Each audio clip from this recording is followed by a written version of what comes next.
Very warm welcome, good afternoon, good evening, good morning, whenever you watch this video।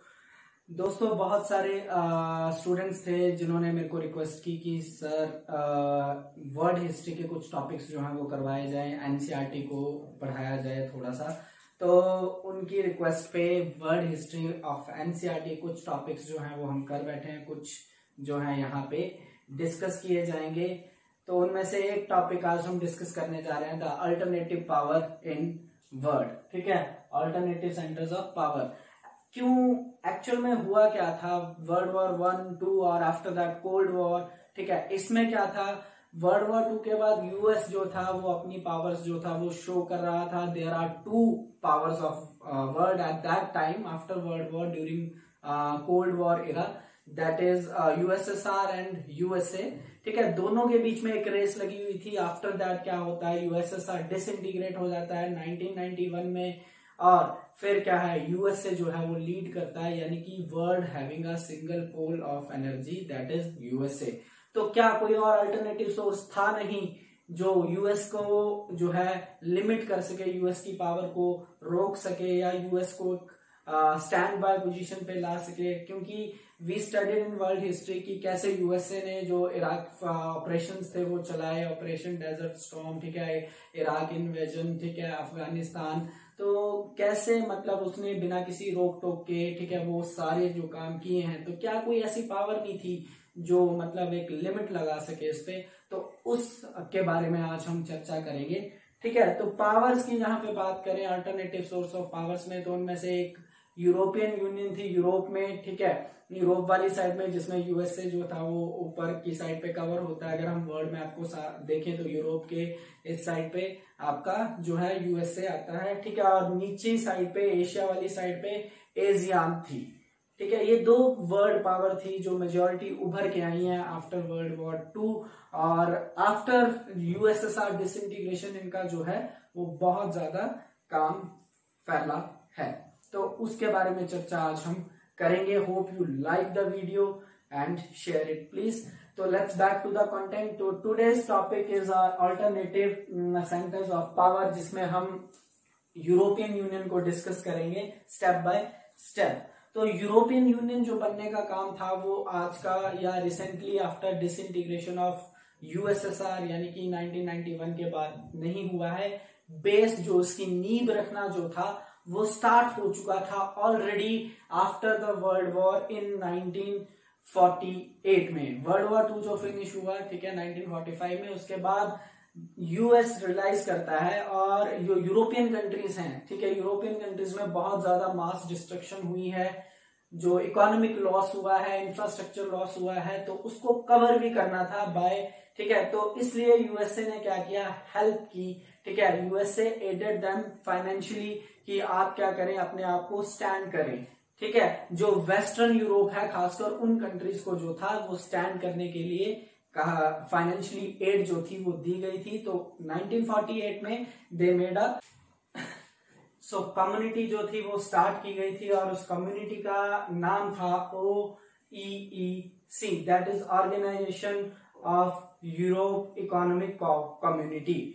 ठीक है, तो firstly ये start की गई थी। ठीक है, जिसमें क्या था, कंट्रीज को सपोर्ट करने के लिए एड किया गया था by USA. Then after that क्या होता है, ठीक है, उसके बाद भी क्या हुआ, ये ग्रुप्स जो हैं, जो भी कंट्रीज इनमें सपोर्ट कर रही थी, ये आपस में कंसोलिडेट होना शुरू हुई और धीरे धीरे करके स्टेप बाय स्टेप जो है इन्होंने यूरोपियन यूनियन को जन्म दिया। ठीक है, हिस्टोरिकल टाइमलाइन आपके पास यहाँ पे दी हुई है।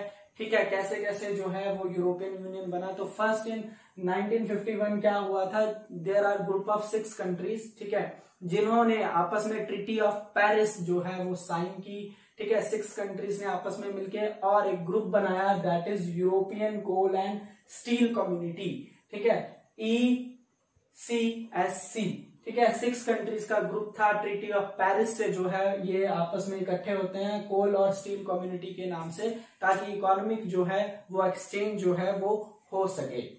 नेक्स्ट हम देखते हैं, उसके बाद इन्होंने क्या किया, यही 6 कंट्रीज क्या करती हैं, आपस में ट्रीटी ऑफ रोम जो है वो साइन करती है इन 1957।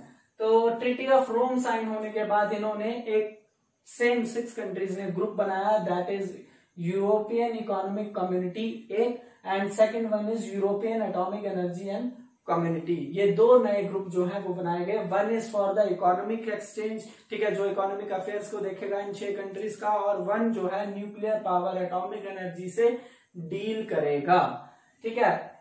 आफ्टर दैट क्या होता है, व्हेन दे लुक कि ये जो चीजें हैं इनको बेनिफिट दे रही हैं, इकोनॉमिक कोऑपरेशन से इनको बहुत हेल्प मिल रही है, एक दूसरे को सपोर्ट कर रहे हैं, देन व्हाट दे थिंक कि क्यों ना हम, ठीक है, इनको क्लब कर दे, ठीक है। क्लब करने से, तो क्लब कब किया इन्होंने, 1965 में इन्होंने मर्जर ट्रीटी साइन की, जिसमें क्या था, ये तीनों जो कम्युनिटीज हैं अलग अलग बनाई हुई थी ये कम्युनिटीज, ये तीनों को क्या किया, क्लब कर दिया एक ही कम्युनिटी में, दैट इज यूरोपियन कम्युनिटीज, ठीक है। सिंगल कम्युनिटीज में यूरोपियन कम्युनिटीज, इसमें इसको क्लब कर दिया तीनों को। One is European coal and steel community, second is European economic community, and third one is European atomic energy community. इनको सिंगल इसमें ईयूज में साइन इन्होंने क्लब कर दिया।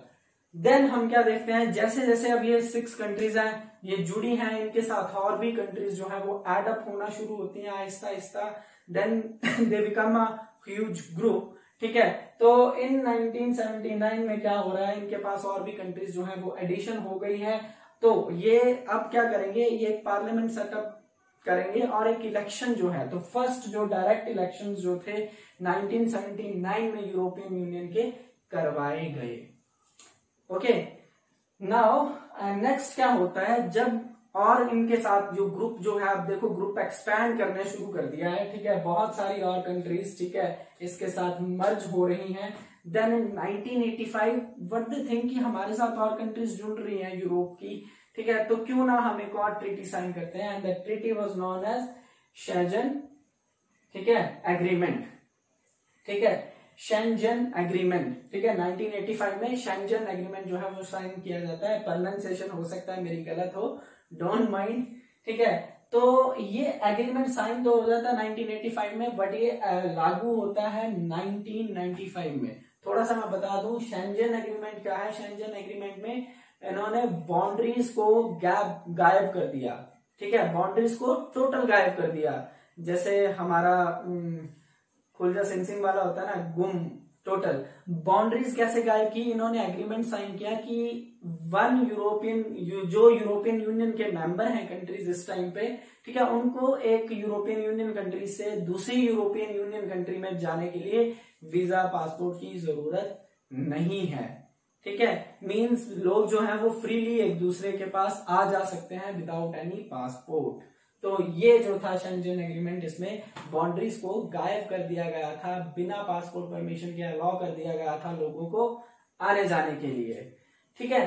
तो देखो कैसे कैसे इवॉल्व हो रहा है। देन आफ्टर दैट जो लास्ट ईयर होती है, दैट इज इन 1992, 7 Feb 1992, जैसे ही यूएसएसआर की डिसइंटीग्रेशन होती है, ठीक है, आफ्टर दैट क्या होता है, इसको थोड़ा सा छूट मिल जाती है, बिकॉज सोवियत ब्लॉक जो था, ठीक है, यूएसएसआर जो है सोवियत ब्लॉक है, उसमें बहुत सारी यूरोप की कंट्रीज इन्फ्लुएंस भी हैं और थी भी। तो जैसे ही यूएसएसआर टूटता है तो बहुत सारी कंट्रीज इसको फैलने का मौका मिल जाता है और ये एक्सपैंड करता है, ठीक है। जैसे 1992 में क्या होता है, ट्रीटी ऑफ मैस्ट्रिक्ट जो है वो साइन की जाती है, ट्रीटी ऑफ मैस्ट्रिक्ट, जिसमें कि यूरोपियन यूनियन को एस्टेब्लिशमेंट कर दी जाती है ऑफिशियली। नाउ अब देखो ये जो यूरोपियन यूनियन बन गई, ठीक है, इसमें क्या है टिल नाउ, ठीक है, टिल नाउ 2016 में तक, ठीक है, 28 कंट्रीज जो थी यहाँ पे थी, और लास्ट जो था वो क्रोशिया जो है वो एड ऑन हुआ था। हम अगर वर्ल्ड हिस्ट्री के चैप्टर्स को देखो तो यूगोस्लाविया डिसइंटीग्रेट हुआ था 6 और 1 डिस्प्यूटेड लैंड, ठीक है, कोसोवो, और उसमें से एक है आपका ये क्रोशिया, ठीक है। तो 28 कंट्रीज जो थी वो इसकी मेंबर थी, ठीक है, 2016 तक। 2016 में 27 रह गई हैं, ठीक है, 28 में से 27 रह गई हैं। यूके जो है वो एग्जिट कर दिया है, यानी कि ब्रिटेन ने एग्जिट कर लिया है, and that is what the current issue, ठीक है, ब्रेक्जिट, ठीक है। इसके बारे में थोड़ी देर में आते हैं, पहले हम देख लेते हैं कि ईयू जो था वो कहाँ, ईयू कहाँ पे स्टैंड करता था और कहाँ नहीं स्टैंड करता था। स्टार्टिंग से लेके 1992 से लेके अगर हम बात करें तो ईयू जो है एक बहुत बड़ा ग्रुप था, ठीक है। टिल 2016 बहुत अच्छी इमेज जो थी, एक इन्फ्लुएंशियल इमेज जो थी ईयू की है, ठीक है। कैसे हम देखते हैं कि 2016 में यहाँ पे इसकी जो जीडीपी थी वो 17 ट्रिलियन जीडीपी थी, और which is next to USA, मतलब एक kind of challenge, you know, है ना। तो और जो वर्ल्ड ट्रेड है उसमें जो शेयर है वो भी यूरोपियन यूनियन के यूएसए से ज्यादा है, ठीक है। और सेकंड और बात, ठीक है, क्यों इतना ज्यादा इन्फ्लुएंस रखता है, क्योंकि UNSC that is United security council जो है, ठीक है, उसमें भी जो 2 मेंबर हैं, ईयू के 2 परमानेंट मेंबर हैं, which is Britain and France. Britain और फ्रांस जो है वो ईयू के मेंबर होने के साथ साथ यूएनएससी के परमानेंट मेंबर हैं, ठीक है। तो देखो कैसे, अगर यूएनएससी के परमानेंट मेंबर 2 मेंबर यहाँ पे हैं तो काइंड ऑफ एक इन्फ्लुएंस रहेगा, यूएनएससी की जो पॉलिसीज हैं उस पर समहाउ कहीं ना कहीं जो है इन्फ्लुएंस जो है वो इनका रह सकता है, दबाव जो है इनको ध्यान में रखते हुए जो पॉलिसीज जो है वो बनाई जा सकती हैं और बनाई जाती हैं, ठीक है। अगर हम कंबाइंड मिलिट्री की बात करें तो कंबाइंड मिलिट्री भी 2nd नंबर पे लार्जेस्ट है हमारी यूरोपियन यूनियन की। तो देखो कितना बड़ा जो है एक हब है कंट्रीज का जो आपस में मिलके इकोनॉमिक ट्रेड्स और इस पे जो है वो फॉर्मली बात करती हैं, ठीक है। एक चीज और बता दूं उसमें, ठीक है, यूरोपियन यूनियन की जितनी भी कंट्रीज हैं ये इकोनॉमिक फेयर में आपस में इकट्ठी जुड़ी हैं, बट इनका अपना अलग अलग भी इंडिपेंडेंट भी, जैसे कुछ कंट्रीज जो है वो फॉरेन पॉलिसीज और डिफेंस पॉलिसीज जो है वो इंडिपेंडेंटली बनाती हैं, तो ऐसा भी है। अब ऐसा हो जाता है कि एक ग्रुप में रह के आप विद इन दैट ग्रुप क्या है कुछ अपनी चीजें करो, तो क्या होगा कि टकराव आएगा, टकराव तो आएगा। अब एक किचन है, मान लो एक किचन में क्या है, नंबर ऑफ बर्तन्स जो हैं, हम यूटेंसिल जो है वो रखते हैं, तो निकालते हैं या छेड़ रखते हैं तो आवाज तो आती है ना। तो सेम काइंड ऑफ दैट कि अगर एक ग्रुप है, एक ग्रुप में कोई भी पर्सन अपनी मर्जी से आगे पीछे करेगा कुछ, तो टकराव जो है हमेशा रहेगा। और उसी एक टकराव का कारण था जिसकी कारण से यूके जो है वो एग्जिट कर जाता है, ठीक है। एग्जिट करने के लिए यूके में पोल होते हैं, 2016 में रेफरेंडम वाज क्रिएटेड, ठीक है, इन 2016, जिसमें 1.9% जो थे वो वोट जो थे मिले थे कि ब्रिटेन को अलग होना चाहिए यूरोपियन यूनियन से।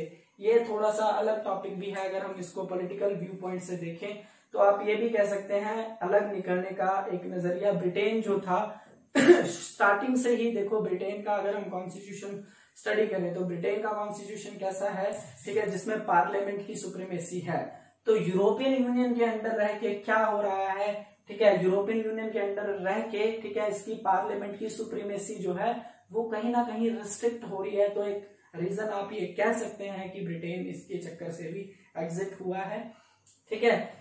ये सब चीजें कि इसका इन्फ्लुएंस यूरोपियन यूनियन का, ब्रिटेन का इससे एग्जिट होना, इससे इंडिया पे क्या इम्पैक्ट पड़ेगा, और यूरोपियन यूनियन जो है वो इंडिया में कितना इम्पैक्ट रखती है, क्या इसके बेनिफिट्स हैं, कैसे हम इसको डील कर रहे हैं, तो ये सब हम नेक्स्ट वीडियो में देखेंगे, ठीक है। Hope you like the video. And one more thing, Hindi classes has been started, ठीक है, तो जो भी स्टूडेंट इंटरेस्टेड स्टूडेंट है वो आके ज्वाइन कर सकते हैं। डिस्क्रिप्शन बॉक्स में आपको उसका ऑलरेडी नंबर जो है वो प्रोवाइडेड है, ठीक है। And share the video, I hope you enjoy it, thank you.